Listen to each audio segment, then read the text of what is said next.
ఇది ఆన్లైన్లో పర్చేస్ చేసిన క్యారెట్ పౌడర్. ఇది మన కంపెనీలో నేను చేసిన క్యారెట్ పౌడర్. హాయ్ అండి అందరికీ, వెల్కమ్ టు న్యూట్రిగ్రీన్ ఫుడ్స్. బిజినెస్ అయితే స్టార్ట్ చేశాను కానీ నాకు డౌట్ ఉంది, అసలు మన ప్రోడక్ట్స్ క్వాలిటీ ఎలా ఉంది అని. అందుకే ఆన్లైన్లో వేరే కంపెనీ డిహైడ్రేటెడ్ పౌడర్స్ని ఆర్డర్ చేశాను. రిజల్ట్ చూసి నాకే షాకింగ్గా అనిపించింది. ఇది ఆన్లైన్లో పర్చేస్ చేసిన క్యారెట్ పౌడర్. ఇది మన కంపెనీలో నేను చేసిన క్యారెట్ పౌడర్. ఇది ఆన్లైన్లో పర్చేస్ చేసిన మొరింగా పౌడర్. ఇది మన కంపెనీలో నేను చేసిన మొరింగా పౌడర్.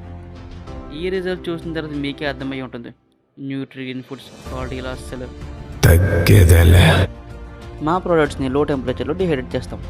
ఈ విధంగా లో టెంపరేచర్లో డిహైడ్రేట్ చేయడం వల్ల ప్రోడక్ట్లోని న్యూట్రిషన్ వాల్యూ స్టేబుల్గా ఉంటాయి. అండ్ అలాగే పౌడర్ యొక్క కలర్, ఫ్లేవర్ చాలా బాగుంటుంది. మా ప్రోడక్ట్స్ని ఆర్డర్ చేసుకోవాలనుకునే వాళ్ళు స్క్రీన్ పైన కనబడుతున్న నెంబర్కి కాంటాక్ట్ అవ్వండి. ఓకే గాయస్, ఇక సెలవు. Nutrigreen foods, it's 100% pure and natural. A healthy choice for a better life.